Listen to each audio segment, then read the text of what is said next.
పక్క ఆయన ఆఫీసులో పనిచేసి సకల శాఖ మంత్రి, ప్రిన్సిపల్ సెక్రటరీ కూడా అందరూ ఒకే జిల్లా వాళ్ళు. ఎప్పుడన్నా నేను ఈ పని చేశానా?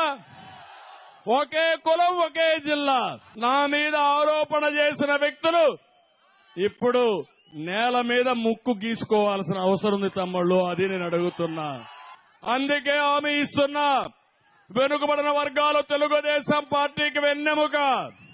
రేపు రాబోయే రోజుల్లో వడ్డీతో సహా మళ్ళా ఖర్చు పెట్టి మీ రుణం తెచ్చుకునే బాధ్యత నాది.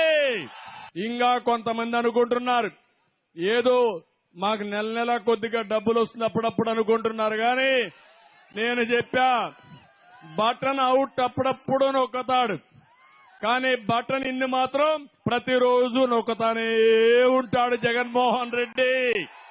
విశాఖపట్నం పైన జగన్మోహన్ రెడ్డికి ప్రేమ లేదు. విశాఖపట్నం భూముల పైన జగన్మోహన్ రెడ్డి కన్నేశాడు. ఇప్పటికే వాళ్ళ అన్న కొడుకు, వాళ్ళ చిన్న అన్న కొడుకు మీరు చూస్తే 50 ఎకరాలు ఆయనకు వచ్చేసింది. దస్బల్లా భూములు కొట్టేశారు. ఇంకో పక్క బే పార్క్ ఉంటే అదే రాయించేసుకున్నారు.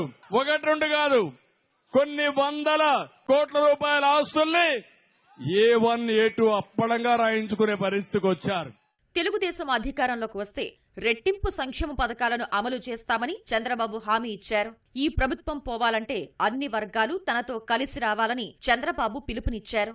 స్టేలన్నీ వెకేట్ చేపించి పోలవరాన్ని ఫాస్ట్ ట్రాక్ లో పెట్టిన ఘనత తెలుగుదేశం పార్టీది. 72% పనులు పూర్తి చేశాం. ఇప్పుడు ఏం చేశారు తమ్ముడు ఈ ముఖ్యమంత్రి? పోలవరం గుండు 0 రివర్స్ టెండరింగ్ అని పెట్టి ప్రాజెక్ట్ ని గోదావరిలో కలిపేశాడు తమ్ముళ్ళు. అది నా ఆవేదన. ఇప్పుడు పూర్తి చేస్తాడా ఈ ముఖ్యమంత్రి? నమ్మకం ఉందా మీకు?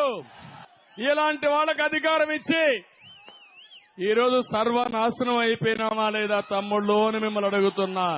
నేను అడుగుతున్నా వైఎస్ఆర్ కాంగ్రెస్ నాయకుల్ని, మీరేదో పెద్దగా ఇచ్చేసామంటున్నారు.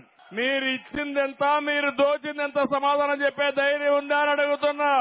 10 రూపాయలు ఇచ్చి 100 రూపాయలు దోచుకున్న పార్టీ ప్రతి ఒక్కరూ ఒకటే అనుకుంటున్నారు. ఏం కర్మ మన రాష్ట్రానికని. ఏలూరు జిల్లాలో చంద్రబాబుకు తెలుగుదేశం శ్రేణులు బ్రహ్మరథం పట్టాయి. ప్రజలు, పార్టీ కార్యకర్తలు ఘన స్వాగతం పలికారు. బహిరంగ సభలు, రోడ్ షోలకు జనం పెద్ద ఎత్తున తరలివచ్చారు.